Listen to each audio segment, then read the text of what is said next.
Oke, video kali ini saya akan membahas kelebihan dan kekurangan Honda CB 150R V3 2019 menurut opini saya pribadi.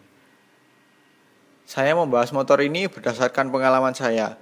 Jadi kalau ada yang kurang tepat atau ada yang mau menambahkan, silakan komentar di bawah ya. Jangan di skip-skip videonya agar kalian bisa lebih paham apa yang saya jelaskan.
Desain Honda CB 150R V3 ini menurut saya sangat bagus. Memang kalau dilihat sekilas seperti sama saja ya dengan generasi sebelumnya. Namun kalau kita lihat lebih detail, bodi dari motor ini lebih kekar terutama di bagian strut dan bodi belakang. Kemudian desain behelnya juga saya suka karena sangat maco seperti tanduk. Jadi secara desain Honda CB 150R V3 ini sangat oke.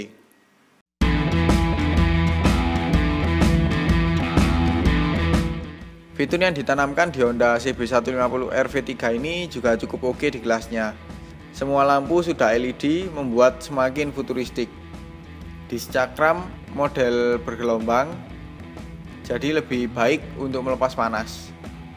Suspensi belakang menggunakan Pro-Link membuat meminimalisir hentakan. Kemudian ada detail kecil pada bagian behel yaitu berupa tonjolan untuk pengait tali ketika kita membawa barang di belakang. Jadi untuk fitur cukup oke juga di kelasnya.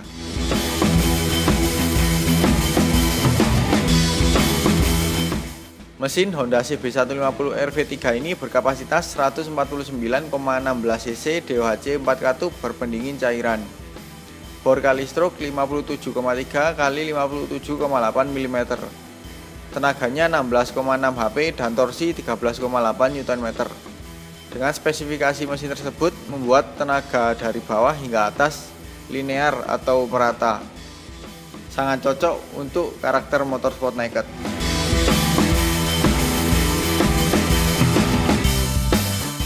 Posisi berkendara di Honda CB 150R V3 ini juga oke di kelasnya.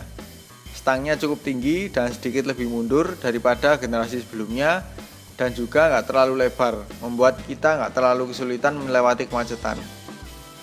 Joknya model tandem dan cukup nyaman di kelasnya. Tinggi joknya juga nggak terlalu tinggi, jadi cocok untuk tinggi badan di bawah 170 cm. Posisi kaki ketika naik ke footstep juga nyaman. dimana posisinya nggak terlalu mundur dan cukup rendah, jadi lebih santai. Ditambah lagi footstepnya dilengkapi karet membuat getaran semakin minim. Dengan posisi seperti ini cocok sekali dipakai harian ataupun touring.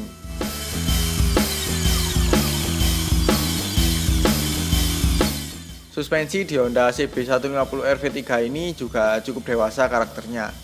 Suspensi depan cukup empuk dan cepat reboundnya. Yang belakang memakai Prolink suspension, membuat karakternya itu sedikit kaku kalau kita riding sendiri dan sedikit empuk ketika berboncengan. Dengan karakter seperti ini, suspensi masih nyaman, namun juga masih stabil untuk dipakai melewati jalan kurang rata ataupun ketika handling.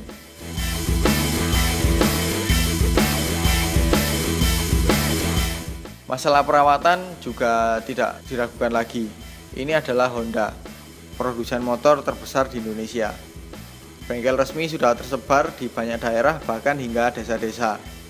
Spare part juga masih cukup mudah dicari, mengingat komponen-komponennya hampir sama dengan saudaranya, yaitu Honda CBR 150.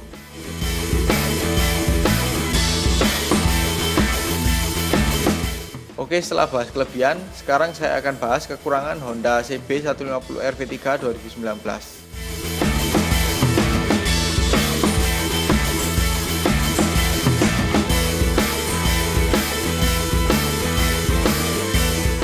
Rangka Honda CB150R V3 ini menggunakan model tubular atau rangka tralis.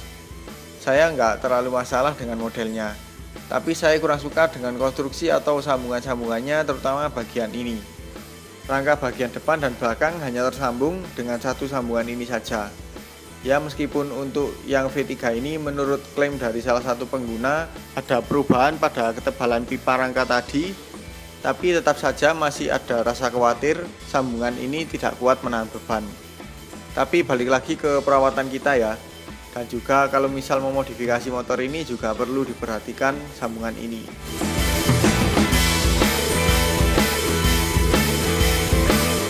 Honda CB150R V3 ini juga belum dilengkapi dengan engine kill switch. Cukup disayangkan ya, motor sport naked tidak dilengkapi dengan engine kill switch, jadi kurang afdol. Fitur ini cukup berguna ketika kita mau berhenti sejenak. Kita bisa mematikan mesin tanpa memutar kunci kontak off.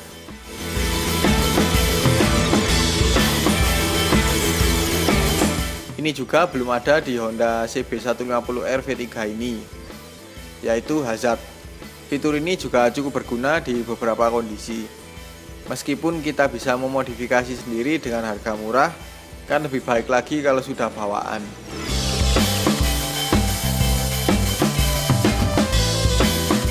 Getaran di Honda CB150R V3 ini cukup terasa di bagian jok, terutama ketika berakselerasi di atas 7000 rpm. Itu ada rasa geli di pantat, jadi kurang nyaman saja sih kalau untuk ngebut.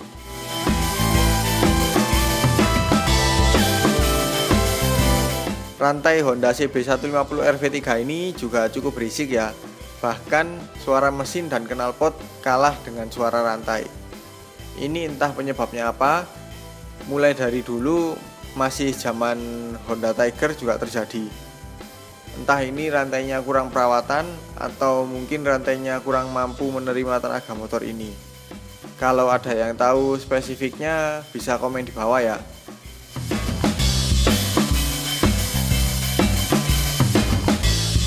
Nah, untuk kepadatan mesin dalam hal ini ada di belakang blok mesin ya, dimana sangat kelihatan kosong, sangat terbuka, tidak tertutup cover atau rangka ya. Jadinya kelihatan kurang padat saja.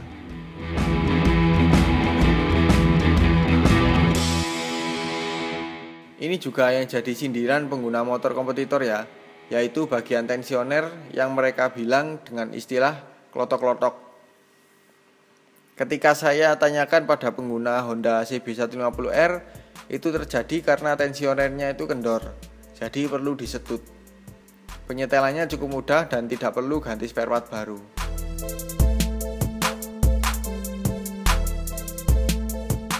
Untuk kerapatan bodi juga kurang bagus ya, karena seiring berjalannya waktu, pasti ada bagian bodi yang kurang rapat bahkan sampai berbunyi karena terkena getaran mesin atau kontur jalan. Mungkin ini juga ada banyak faktor. Bisa jadi kurang rapat bautnya, ada yang patah klipnya, atau memang Honda kurang tepat membuat titik penguncian bodinya.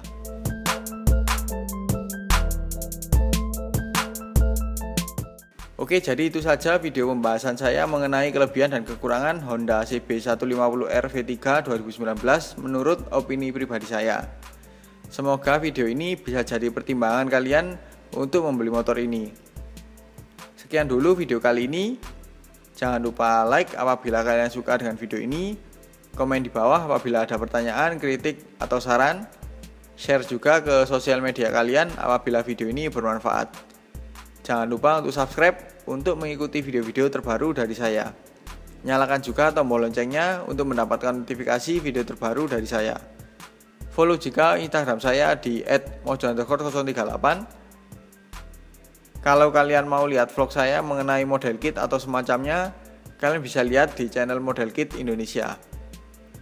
Terima kasih kepada Bro Alfian yang sudah berkenan meminjamkan motornya untuk saya review. Oke, terima kasih telah menonton dan sampai jumpa di video selanjutnya.